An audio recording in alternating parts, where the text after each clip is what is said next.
I think there are two moments. Like one of them is my favorite times when I'm working on projects are when I involve like the whole community around me.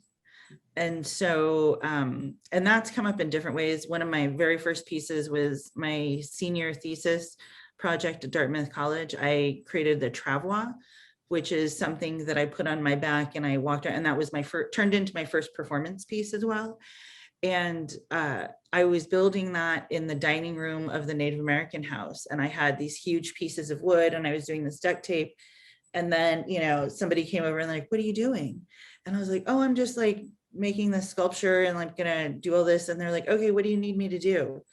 And then all of a sudden there's like 8 people that are helping me. And these are all non-artists.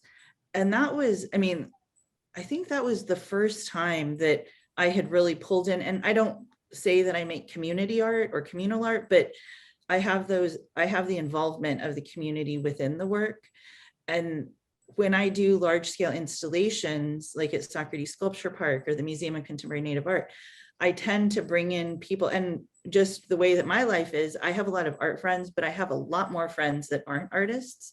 I'm married to, you know, a Native attorney. And so he's always there helping me with different things. And so I end up involving a lot of different people that otherwise wouldn't be at a museum or installing or helping out with some piece of contemporary art. And so for me, those are the greatest moments of involving people and have, you know, and they're really excited because they see themselves in the work afterwards. And I mean, those are cliche, but I love them. Those are the best. And then, but my specific piece that I think I'm really pleased with of how it turned out was a project I did last year. No, what year are we in?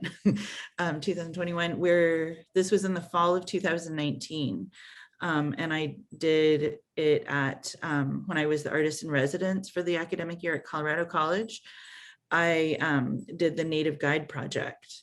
And my studio during that year was actually inside of the museum at Colorado College.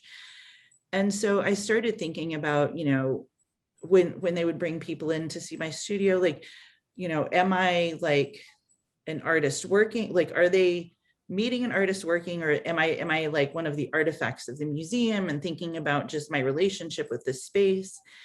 And I remember I was talking to somebody during lunch about like museum education and how, you know, sometimes people don't read like different, you know, tabs or, you know, little text pieces about what they're seeing, or, you know, they think they know it and they don't, they start arguing with like the tour guide or something like that. And so I started thinking about that kind of relationship with audience and museum, and thinking about how can we kind of flip that on its head and to kind of reverse like the messaging that you're trying to get out to people. And so I started thinking about this method of teaching, which is called responsive classroom, where for elementary school teachers, you work kind of like on praise with children. So if, you know, Timmy is sitting right here with his hands in his pockets and, you know, James is running around, you'll be like, oh, Timmy, I really like the way you're sitting very quietly with your hands to yourself. And so that'll make the other kid come and sit down because they want to get praise too. So I started thinking about that, and thinking about that within racial context and conversations. And so I came up with all of these different little kind of text pieces dealing with kind of almost like positive reinforcement. And so, and I asked some friends of mine who I know that are very witty and clever to come up with some too. And so they kind of added, and so we came up with 23 total. And November is Native American Heritage Month. And so I took a couple of these little text pieces and put them on billboards throughout Colorado Springs. And they were up for 3 months. And then on social media, I created some accounts on Instagram and Facebook that were called the Native Guide Project, and put the text pieces on there, opened a business account on the Instagram and Facebook, and then started pushing these out as ads. And so my name wasn't attached to anything. They were just kind of like blank text pieces that would go out, and unnamed text pieces that would go out, and they would be sent all over the country to different people.